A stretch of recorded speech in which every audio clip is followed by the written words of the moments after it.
Welcome in the House of Horns. My name is Victor Corona, aka Victor Producer, and joining me as always is Gilbert Manzano, who does it for Sports Illustrated MMQB. And Gilbert, we have a big matchup to preview here between the Rams and the Seahawks, number one seed up in, you know, I guess that's up for grabs here. There's a lot to kind of get into. And we also had Sean Bay with his second child being born.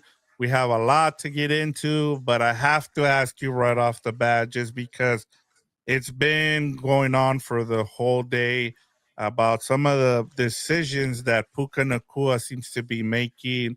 Whether you go back to the offseason with the whole baby drama, now he goes on a stream, he calls out the Revs and says that they're lawyers or they're being paid, and then he's trying to get them into the facility, and Sean McVay says no, you can't have that going on. So with everything going on, Gilbert, as you prepare to take on your rival here for the division up in the air, what do you feel like? What is Puka thinking here with what he's been doing lately?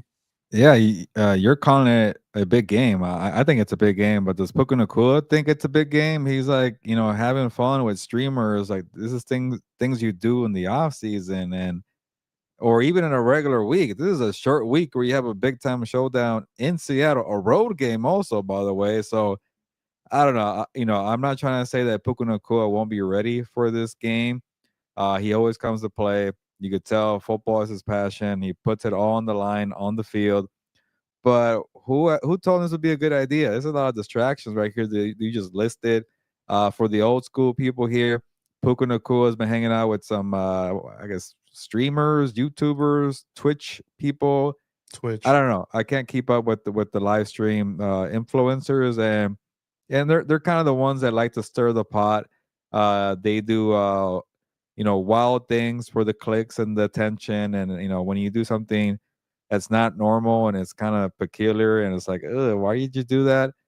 That's the type of crowd that those people like to bring. And so, one, why are you hanging out with them? But I get it; they're popular. I'm not young. I'm not Puka Nakua's age. He's like what, 12 years younger than I am.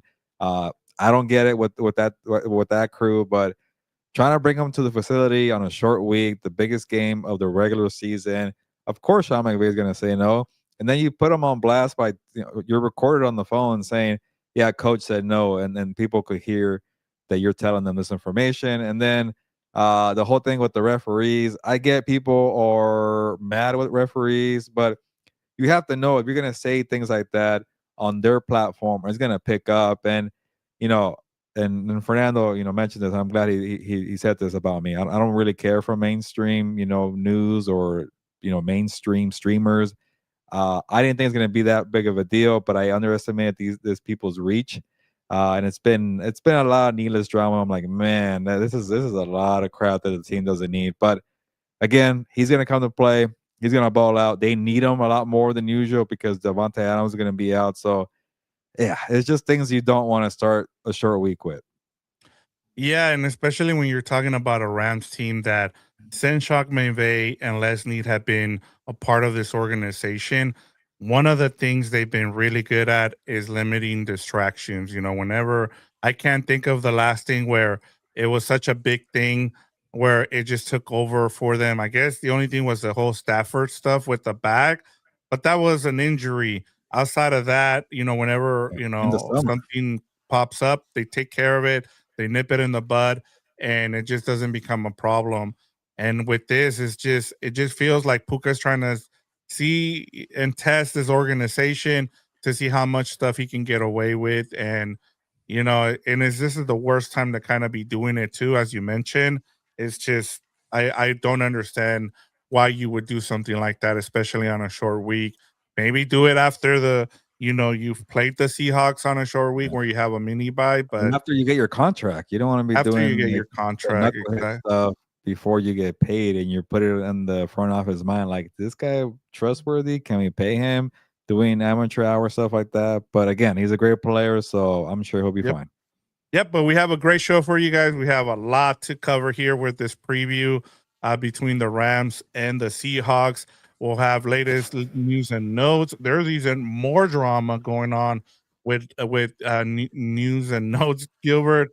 Plus, we'll get into storylines for both teams going into this matchup, and lastly, we'll do our game predictions. But before we get into our preview, Gilbert, what is the engagement question for our viewers and listeners? Yeah, I think James Wheelock has been on it. So yeah, what are the keys to a Rams victory in Seattle? The weather is pretty bad. I think I was reading that there's a bunch of flooding because of all the rain there. I don't know if that's affecting Seattle per se. I think maybe some of the neighboring cities outside of Seattle have been hit harder. But yeah, weather's going to be a factor there. Maybe just run the football a lot. Don't mess around with the rain by throwing the football. Run the ball with Corum and Kyron. That could be the key here. I know James is saying that right now in the comments. Shout out to you. Shout out to you, Master Lex, for getting the comments going. Maybe I've been calling them out. You've been calling them out too, Vic. Maybe this is a game where the pass rush comes alive. Go sack Sam Darnold. Put a lot of pressure where you force him into more mistakes, into more turnovers. And we saw the first time around when he gets rattled early on, he's gonna make mistake after mistake after mistake, and it snowballs for him. And luckily he has a defense that was able to shut down the Rams offense in the second half where he had a chance to maybe steal the game. But you always want to go off that blueprint where you follow you put pressure on the quarterback. If he has 4 interceptions, more times than not, even when you almost blew the lead, you're gonna win that game. So there are a lot of keys here for this game. We're gonna break it down for which direction this game might go. Yeah, and I wanted to share that comment that you mentioned from James Wheelock. He says steady running attack to beat the Seahawks with that weather. So yeah, and I'm with you. You have Don Malatesta. There we go. Can Rams exploit injury to Seattle's offensive lineman? And I think that's going to be another one as well. And we'll get into all that, Gilbert. But I want to be quick here with Rams news and notes because there's a lot to get into with this matchup. And right off the bat, I said there's drama with the with news and notes here. Well, the Rams' scheduled flight to Seattle is delayed because of mechanical issues, team officials said. And then a tweet from Adam Schefter said that the Rams' new game plan for their trip to Seattle, players and coaches will now leave on a 7:37 schedule for 5:25. So they've been in the air for an hour now. Should get there. It takes about 2.5 hours from what I remember. Yeah. And then the remainder of the Ram staff will leave later on another plane. So, yeah, not a good way to start your matchup with the Seahawks by having your plane delayed, Gilbert. Yeah, and we talked about it on the betting show. I feel like people are getting spooked. There's bad weather. There's engine problems for the plane, or not engine per se, but a bunch of issues from the plane. Puka Nakua is going wild on Twitch, and then Devontae Adams, which you're going to get to right now, has a bad hamstring. So it's not looking good when you're adding up all these issues for the Rams going into a big time showdown. But yeah, noise is noise. Obstacles come and go. As long as they get to the game, I think they'll be fine. But yeah, it's starting to add up here, Vic. Yeah, it's yeah. There's a lot of things going on here, and as you mentioned, Devontae Adams, he is doubtful with the hamstring, and so is defensive end Braden Fisk is questionable for tomorrow's game against the Yeah. Seahawks. So we'll see if either one. I would expect Devontae Adams not to play, but we'll see. Maybe he's a fast healer. And Braden Fisk, I did see that he was howling out there, especially when he got injured against the Lions. I think it was in the second half. So something to kind of monitor there. Yeah, the Devontae Adams thing is big. Like, by the way, check out the interview with Tyler Dragon that he jumped on Compass on the Beat on Tuesday to give us an early preview of Seahawks Rams. And yeah, I think Tyler also talks Rams on Believe in Rams podcast.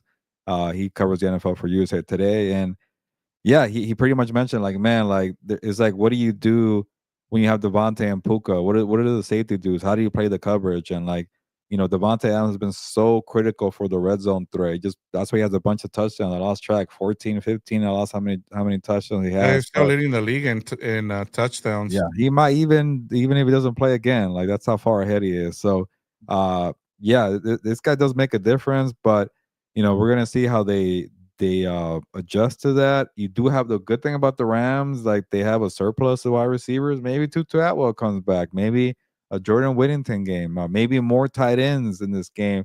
Maybe more Ferguson. I want to see more of him. That guy Yeah, could I'm gonna play. give you a name to keep in. We'll talk about it later, but there's a name we gotta talk about. Yeah, and you will bring him up, but like I want to get on Ferguson. Like I think it's gonna be a Yep. game where they use him more because he doesn't like to me when I see him out there. He doesn't look like a tight end, and maybe that could be a bad thing for him because you want him to be a 3 down tight end or 4 down tight end. What it is, but he kind of has a slim frame like a wide receiver. Maybe use him more on the outside and see what he could do, and maybe be more of a red zone threat. He has a good catch radius. He could catch the ball. He could run routes. It's just there's not a lot of snaps for him or targets. So hey, this could be a game for him. Yeah, especially if they run 12 or 13 personnel. And talking about 12 or 13 personnel, tight end Tyler Higbee and Rob Havenstein won't be back in time for this week's game. McVay said it is because of little practice time, but they should be on board for next week. So we'll see, especially with the extra, what is it, 3 or 4 days you'll get after this game. That'll give them some practice time, and we'll see it. And you have the extra day since it's a Monday night game against the Falcons. Yeah, I was trying to do the math, but yeah, so they'll have an extra day there as well. So we'll see if they're back for the Falcons game. And then just Kyron Williams and Blake Corum making history, Gilbert. Each have had at least 70 yards rushing and a touchdown in 3 straight games, according to the league research. First NFL teammates since 1950 to accomplish that on the ground.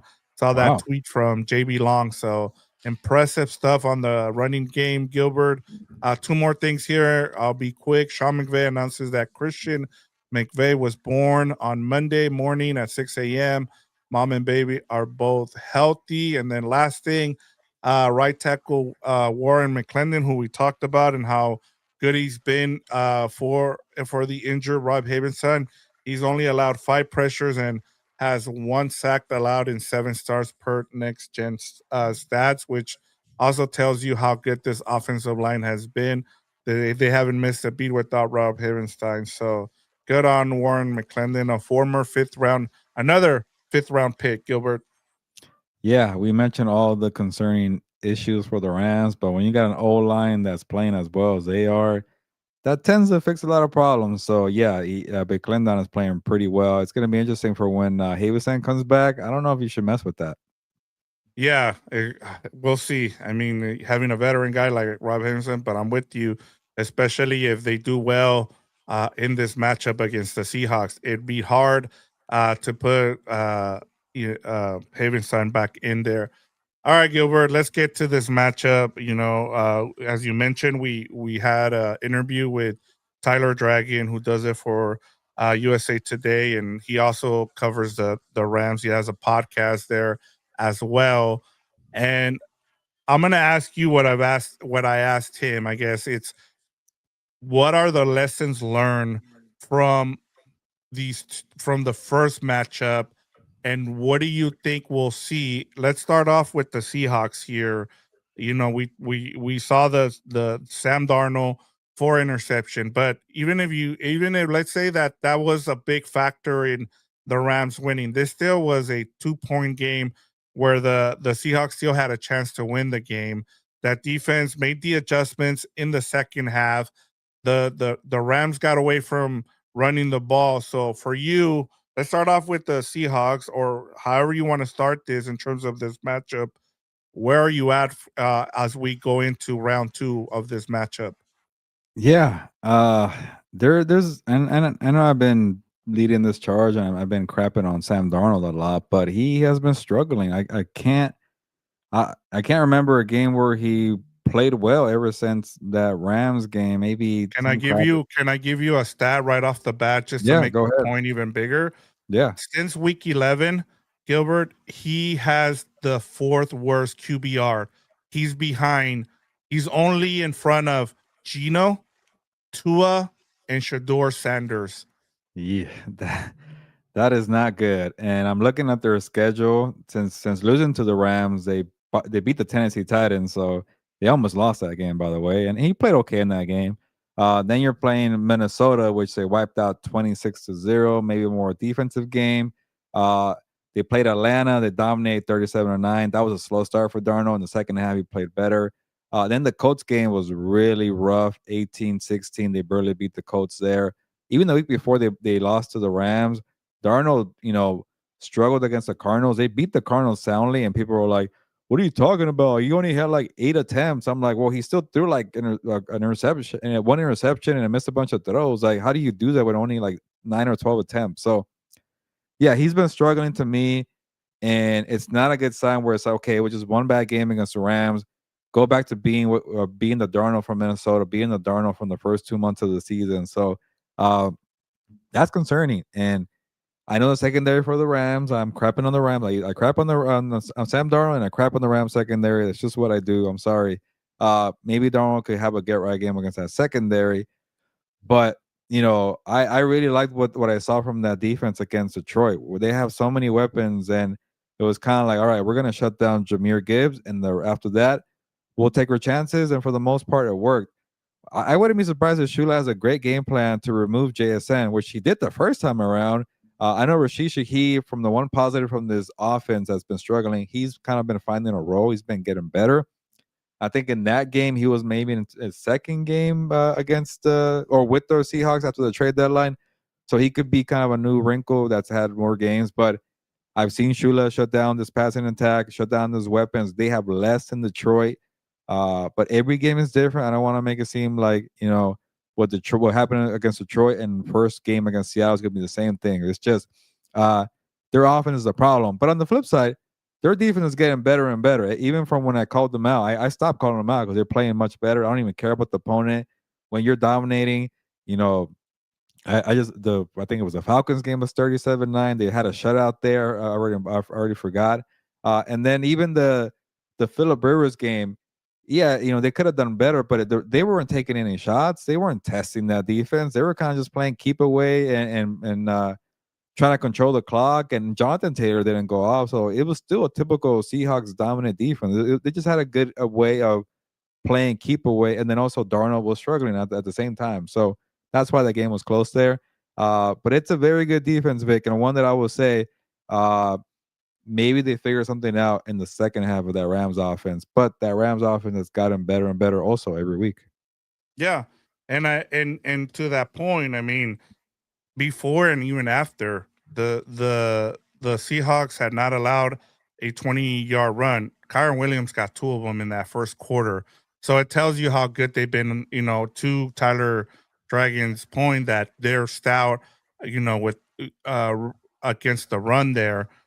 And I'll start off there with the defense. I think for the Rams, they need to make sure that they run the ball. You cannot go away from running the ball in this game, especially with the inclement weather, as we talked about how vital that's going to be, and what Kyron Williams and Blake Corum have been doing, splitting the series. I think that's going to be huge. I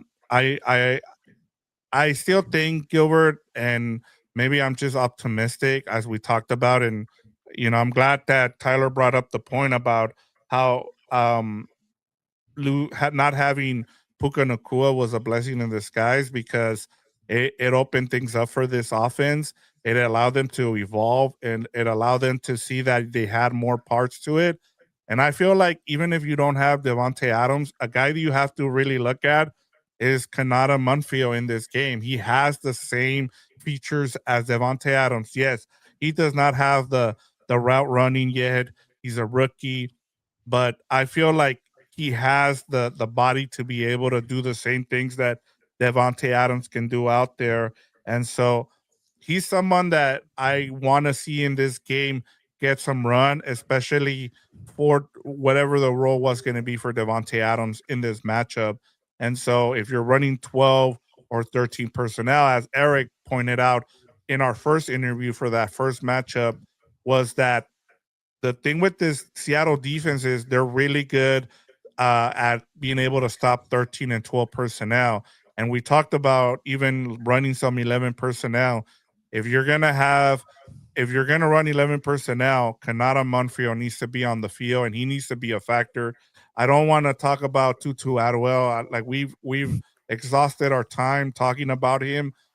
I feel like Kanata Monfils, like this is a game where he can be an X factor, especially if you line up heavily in 11 personnel, Gilbert.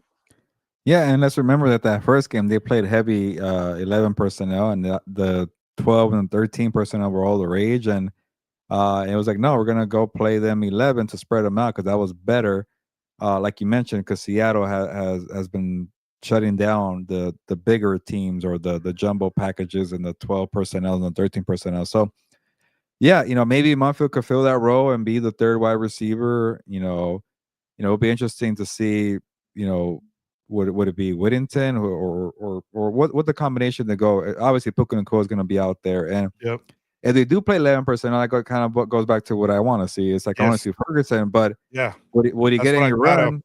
When you got Kobe Parkinson, like he's playing well too. So like maybe you use Ferguson as a wide receiver, and maybe you got Monfield there, and then you got Puka, and then you got Parkinson. I don't know. That could still be 12 personnel anyways, regardless how you look at it. Yeah. So yeah, I think when you mentioned those, there has to be one more receiver, Vic. Maybe it could be Whittington because he does a lot. I want me to your right, maybe Xavier Smith. So it's a good way to look at it. It's going to be somebody's going to step up, and it's going to really shine light on how well Les Snead has been drafting and how well Sean McVay gets these guys ready to go. Like, I would not be surprised if Kanata Monfield, like you mentioned, Ferguson, and Blake Corum like leave an imprint in this game. That's two rookies and one second-year guy, and that kind of is going to show you this team knows how to scout. They know how to develop. I know Corum took a while, but what they're doing now is what I envisioned for this team a year ago. So for him to do it a year later, it took a little longer, but he's playing well. So overall, it could be a big time game where some of the young guys step up, and it's that time of year where either rookies hit a wall or rookies are going to make the difference in a team winning a Super Bowl. Yeah, and I'm with you. And the other thing too that I kind of wanted to bring up here in terms of the storylines and why this game is so huge is like this. One of the things we haven't really talked about, Gilbert, is let's say if the Rams win this game, right? It allows them to now you have a 1 game lead on the Seahawks, right? But not only that, you have the tiebreaker. So then that allows you to give Devontae Adams time to rest for almost a month like a month and a week now, because then you would have the bye week, and then you can also take week 18 off with the Cardinals, because even if you lose that game, you should be able to beat the Cardinals with your backups. I mean, there's no, especially at home with Jimmy G, you should be able to beat the Cardinals. They've pretty much are done, right? But even if at least allows you to lose that game, right? But it also gives the Rams a 20, it moves them up to the highest percentage of any team in terms of being able to win the Super Bowl. It makes them climb up to 23%. So that's huge. Now on the other end, Gilbert, and this is why it's it's the biggest game left on the NFL schedule in the regular season. The other thing is, let's say the Seahawks win the game, right? Guess who now has the potential to win the division? That is the 49ers. If the 49ers win out, they get the number 1 seed. Wow. I mean they win the division, maybe not the number 1 seed, but they could be in line because they have victories over the Seahawks. They would have swept the Seahawks if they win in that week 18, and then they end up being the number 1 seed. I mean the winning the division. That bumps the Rams all the way down to either the 6 or the 7 seed at that point. So that's how huge this game and the consequences of whether you win or you lose this matchup. And that's why we talked about it, and we were telling Fernando why this was such a big game, because if it goes either way, it has a big impact on the rest of the season. Yeah, and that's why we started the show with talking about Puka Nacua and the headaches he's bringing. Again, they're not on the field stuff. If it's off the field crap that you don't really need, like because if you win this game, you could start doing the streaming stuff. You could have a bye week before the playoffs. You could like coast in week 18 and not play anybody, and you could hang out with all the streamers that you want. Not this week. So And you said it perfectly. If the Rams win this game, you pretty much got to beat a freaking Kirk Cousins team with the Falcons on Monday Night Football, and then you clinch the number one seed, you clinch everything, and then you sit in Week 18. I don't know if they're gonna be willing to sit Week 18 and sit wild card. That's 2 weeks off for the team, which I think McVay will take it, knowing his track record. But that's a lot of time to be off, and that's a good problem to have, or problem that you want to deal with. Come that time. But like you mentioned, if they lose, you're opening the door for San Francisco. You're in a three-way battle. You might start the playoffs on the road. So yeah, it's all bad. So win this game here. So next week, it's pretty much for vacation time. Go beat the Falcons. You help your draft pick. Everything's right here with the golden opportunity. So yeah, I the consequences, man. If they lose, like, and one more thing too, if the Rams handle business, like, you're gonna have the 49ers and the Seahawks just beat each other up for like playoff positioning, not to miss the postseason because the Lions are still Yep. there. So you want them to kind of just start beating each other up, and you're healthy and ready to go. So because you might have to face one of these teams again down the line, and because there could be 3 NFC West teams in the postseason. So again, massive, massive game. Everything's right here for you. Yeah, and we saw Gilbert. We saw this exact same script week 18 between the Lions and the Vikings last year. And we saw what happened. Yes, the Lions ended up losing. They got destroyed by the Commanders. But then the Vikings had to go on the road, even though it was in Arizona, but they got destroyed by the Rams because of it. You don't want to start in the Yeah. playoffs on the road. And so this is the exact same script here. You want to make sure you take care of business, just like the Lions did when they swept the Vikings in the second matchup versus the Vikings. Yeah, but like I mentioned before, like, it's gonna be very difficult to sweep an opponent that is this good. Sometimes Yeah, when you're kind of on even levels, you're just gonna split, and then maybe may the best team win the third match in the playoffs. Like, that's gonna be the case. So it's not a gimme by any chance. I know I've been crapping on Darnold. I am worried for the Rams with everything we listed with the Puka stuff, the Devontae injury, the plane issue. And Brian Smith is asking, is Fisk playing? He is questionable, so we're not sure on Braden Fisk just yet. But questionable tag. Maybe he finds a way to play out there. They need him because he hasn't been able to bring or rush the passer, but he's been able to clean the run defense at least. yeah, and talking about the defense, I think one of the concerns too that we saw with what happened in that first matchup, and one of the things that's been kind of frustrating if you're a Seahawks fan is not being able to get that running game going with Ken Walker and what's the other running back's Charbonnet. name? Charbonnet, Zach Zach Charbonnet. Charbonnet. But one of the things they were really good at doing in that matchup, Gilbert, that I kind of took away was their ability to catch the ball out of the backfield. Ken Walker had his best game, like he hasn't had that good of a season, but that was his best game of the season was against the Rams, and it was because they allowed once Sam Darnold was throwing the ball all over the place, they just said I'm sure Mike Macdonald told Clint Kubiak like, hey, just keep it safe, don't turn the ball over. And all they did was do the quick pass. And that's one of the things that I am a little concerned about if I'm Chris Shula and that Rams defense is what happens if they run quick game on you to limit Sam Darnold's turnovers here. It is if they dump the ball over, they run screen. One of the things that the Rams have been really bad at this season is covering screens. They were a lot better against the Lions because they that's what they wanted to do. But you also have the concern of getting beat over the top with Shaheed, as you mentioned. So that's also something to keep in mind. I just wonder, especially, and Seahawks will tell you this, Gilbert. The I forget the player's name, but his name is Bradford. It's the right guard. He is Yeah. terrible. Like there's been so many times people have pointed this out.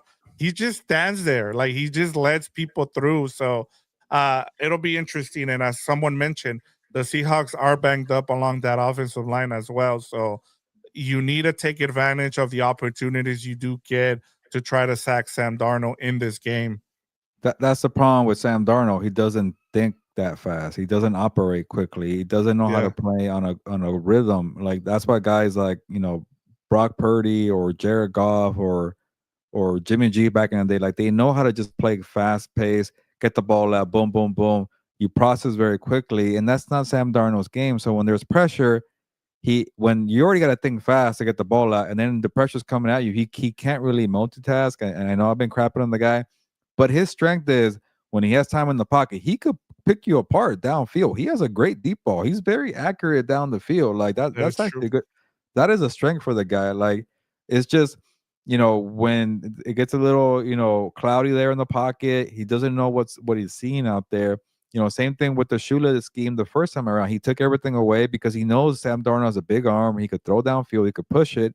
And when you don't see what you want, now it's like, okay, what's the underneath stuff? And that hasn't been his strength there. So it's gonna be critical, Fisk or not, to put pressure on him to add more to his play or to his mental mind games there. So, but who knows? Maybe he does it. I know I give him a lot of crap. Maybe he's able to use what you said and dump off the ball quick. Don't think about it. And maybe Kubiak makes adjustments where JSN is doing not really going upfield, but little quick passes to move the chains. Like if JSN could become, prime Keenan Allen, where it's all about moving the chains and who cares about the yak and who cares about the deep ball, they're going to have a lot of success. The thing with that is JSN, who I'm not saying he can't do it. He's more middle of the field. Give him some time, and he's going to pick you apart. And I'm also not saying all he does is a vertical threat. It's just Yep. he has a way of getting 14 and 15 yards, and sometimes in this game you need 5 to 10. And Rashid Shaheed also is a stretch the field guy. So I don't know how many guys they have who get off the ball quickly, and you get them. So, but again, that's the beauty of part two. You kind of you adjust, you find something else, and you ask your personnel to make changes. Maybe you're not comfortable doing that, JSN, but we need you off the line of scrimmage. Boom, right away, turn around. Here's a pass. Yeah, and the last thing I'll say in terms of Darnold is I'll be really interested to see how many times they roll him out. Like you just mentioned, if I could you be if right. you put him on boots and you roll him out, that is something where you can help him with a lot of that pressure, and it also allows him to kind of be on the move to be able to not get pressure as much. So that's something. But you also, Gilbert, in order to do that, you got to make sure you are able to run the ball, and two, are willing to get under center. And I just don't know if they're willing to get under center if you have a beat up offensive line and you don't trust your running back. So again, there's a lot to think about there. I'll be paying attention to those little You things use the there. tight ends more. Use Barner. Use Arroyo. That's a good call by you. If you are gonna put them on the move for rollout, you better have the tight ends who are ready to go because, yeah, you also can't just play a lot of guys up close because you still got to try to break that shell. So if you're gonna send your guys up to go deep for maybe a deep shot down the line, the tight ends got to come through. Yeah, I'm with you. Let's get to these comments, and then we'll get to our we'll get to our keys here, and then we'll finish up. Let's start off with Brian Smith. He says Fisk is necessary. We're going to put any pressure on Darno. I I think we both agree here, right? Yeah, again, the sacks don't really come, but he's creating havoc in the trenches. He's pushing the pocket, and if you feel like the pocket's going to collapse, Darnold tends to struggle. So when Fisk is out there, he does that. And I know Puna Ford gets a lot of credit for the run defense, but he's been better this year. Don Malatesta says, given the importance of this game, do you think McVay may use some new play packages to surprise Seattle? Yeah, I think so. This game is all about adjustments. You can't just do the same thing. He knows that. They know they're going to do something different. So that's the beauty of this game here.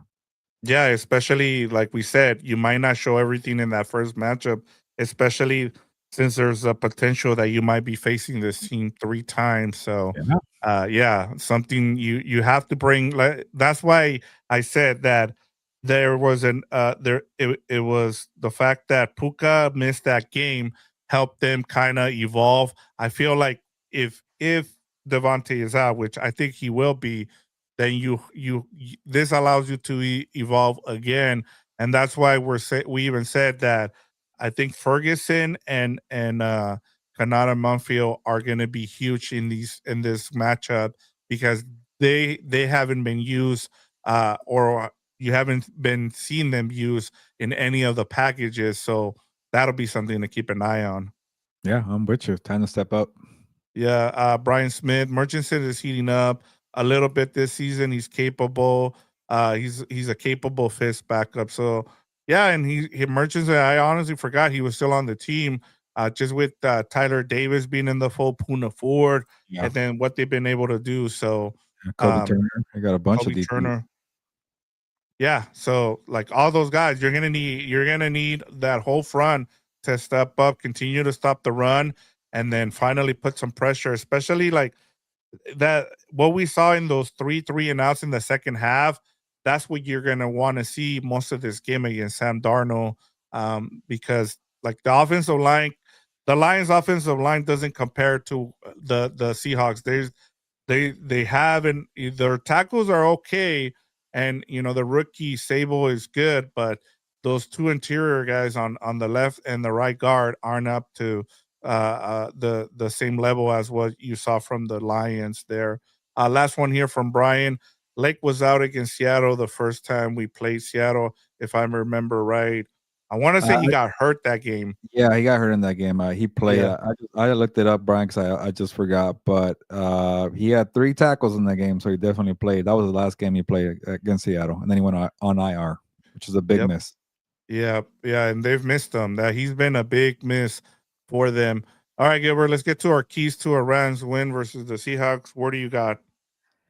Yeah, I know it's not going to be the same game. It won't be the same game plans. I just cannot trust Sam Darnold. Uh, you know, I also like this Rams offense to score points on that defense. I think it's going to be a game where it's going to be like, okay, the Rams do well. Now the Seahawks defense, people are they're going to change roles of who's doing well because the defense is that good for Mike Macdonald and Stafford's offense is that good. I said this is the best offense in football that Stafford has. Mike McDonald's defense is top 3. I don't know about best defense. That belongs to the Houston Texans, and then Denver number 2. So Seattle's number 3 in my book. But still, that's going to be a chess match between the two brilliant minds, McVay and Mike McDonald. But that's what I want to watch. Like I want to see whoever wins that battle between Mike McDonald and Sean McVay is going to win this game here. I know Chris Shula and Clint Kubiak is also very good, but I cannot wait to see what those guys do. Yeah, you're talking about like kind of like the play calling. I'm gonna Yeah, go head coach here, and yeah, I'm gonna say the key is how aggressive McVay is in this matchup is going to be a big key compared to what Mike McDonald does. We've both called it out. He is super conservative. He wants his defense to win the game for them.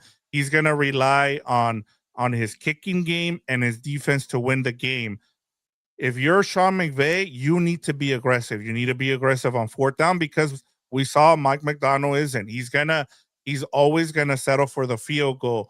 And so for me, what was the big difference in that first matchup was the fact that the Rams scored touchdowns and the Seahawks settle for field goals in the red zone. So to me, continue to be aggressive, Sean McVay, and continue to score touchdowns in the red zone. To me, that is a big key for the Rams to win this game. yeah. And take it a step further. Like I've been talking about game plan. You're talking about play calling. Definitely also like late game situation. Like don't avoid the run. Keep going with the run. If you get a lead, press on the gas. If you fall behind, don't lose trust in the run. Like these are all things we've been harping on McVay. So yeah, the pressure's on him too. On him too. Like you got to be aggressive. You got to say what's working, and don't go away with the run. So a lot of pressure on the both head coaches who happen to call plays on the opposite sides of each other. So it makes for even better battle, which is Yeah, kind of and rare. and who's better at delegating, man? Like that's one of the things too. Like if you're seeing that your offense is struggling, if you're Mike McDonald, like do you tell Clint Kubiak like, hey, like just keep me close. All our defense and our kicking game will get us there. So or whether he tells them, you know what, as we said, hey, the only way we're gonna beat the Rams is if we're aggressive with Sam Darnold, and so that that is coaching there, Yeah. and And then one more thing, you've been on this. Like, what if like McVay has more trust in LaFleur now? Like, hey, if you want to go with it, like you just run it by through McVay, and yep. he's kind of actually calling the plays. That gives him more freedom to manage the damn game and timeouts and late game situational football. Like, I think LaFleur might have earned some trust there from McVay, which will take pressure off of him. Yeah, and hopefully he does, like, especially the way they've been running the ball, man. Like, it's there. Like, you've seen the production now. Just continue to go with it. Here's a key from Delbert. He says the Rams O line will be key in a run in the pass game, control the clock, be consistent defensively, get to QB regularly. Still waiting a run back. Waiting on a run back. We still need to see the special teams do Yeah. something, and I think that's another one, Gilbert. That the kicking game. I want to see Mevis under pressure here. If he's allowed to kick a field goal, whether or not McVay trusts him in a spot like this, that'll be something to keep in to kind of look forward to as well, Gilbert. Yeah, he's been playing well. A thicker kicker, man. He's been balling. Yeah. All right. Here's one more from Brian. Tomorrow's a must win. Can you imagine if the Rams having a 4-loss season and having to play on the road as a wild card versus Philly, Green Bay, Chicago, Detroit, or even Carolina? Ask the Minnesota Vikings about that. The team the Rams Yep. beat, they were 14-3. Yeah. So you never know. And I know you say maybe not Detroit, but if the Detroit wins out, they might win the division. So They got a there's chance, also though. the Yeah, possibility. good chance because the Green Bay and Chicago have difficult schedules to end the season. Yep. Yep. All right, Gilbert. The we talked about it on our betting show. The Rams are 1.5 point underdogs. They were, I think, 2 or 3.5 point favorites earlier in the week, but the they've been betted down to now they're the underdog by 1.5. The over under here is 42.5. What's the right side of this bet? Yeah, it's a close game regardless, but since I think the Rams are going to win this game here, so I will take the point. I'll take the 1.5. Maybe it is a close game. Like say the Seahawks win by a last second field goal to win by a point, you still get the half point, and then you get the cover. So, uh, yeah, it's kind of wild that this game has shifted. It was Rams as a favorite for all week. And then now the Seahawks are the favorite, and I think it's all the outside noise that the Rams have been dealing with the last couple of days. Again, Puka Nakua and his live stream with the homies there, and then Gilbert, Devontae they're Adams they're injury. having Gary Klein. He just wrote a story about the Revs are the worst. Rams Puka Yeah. Nakua suggests NFL referees are throw flags just to. They're having Gary Klein had to write about this about. No, I think he credits one of his coworkers. So Oh, yeah, okay. but yeah, Yeah, that's a streamer world. So I'm glad Gary didn't have to deal yeah. with I that. was gonna Uh, say you're right. I just saw that. But yeah, I've been thinking like, man, like I wonder if anybody's gonna ask Puka about this. Like, is he gonna be on the lock? Well, it's travel day, right? So there was no point Right. anyway. No, So the only time you're gonna hear yeah, about this is if it's tomorrow night, maybe. right, whether they win or they lose. Now, Yeah. Gilbert, if they lose, does he talk? Uh, That's Probably not. You're gonna get the yep, hell out of there with all the yep, controversy. But anyways, uh, yeah, that's part of it. The plane problems. There's a lot going on here. That's why I think the Rams are underdogs right now. yeah. I'm with you here. I really like the under here at 42.5. Oh, The yeah, Rams are 10-4 against the spread this season, so they've been good. Um, so let's get to it. Rams versus Seahawks. What is your prediction? We have a couple. If you want me to show them here, we have Brian yeah. Smith, 24-23 Rams. So he has it by one point. Bad. You know what? I'll go with the over. It's kind of a low scoring for a Rams game, but I get the Seahawks defense is good. They might run the football, and also there's a lot of weather issues. So, but I'll say something like 24-20 Rams. That's 44 points. Barely get the over on that one. So yeah, I'll say 24-20 Rams win the game.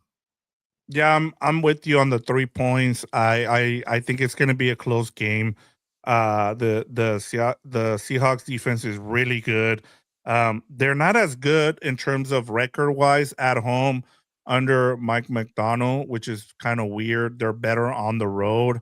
Um, and so like their defense travels, which is good. You know, if you're a defense, you like to see that. But and then I think the weather element's going to come into play here, Gilbert. That's why I like the under here.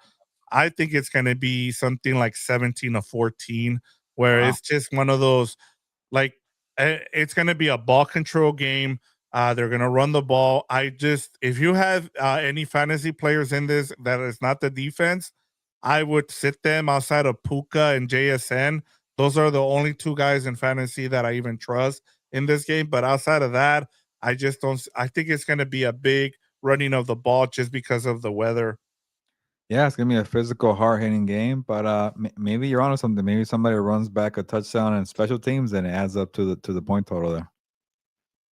Brian says AI indicates the Rams have landed in Ah, okay, Seattle. So that's good. They're there for the game with and plenty of time to go sleep and rest yeah, and avoid Twitch. maybe Puka's gonna open up another stream and No, please, say no, his side of it.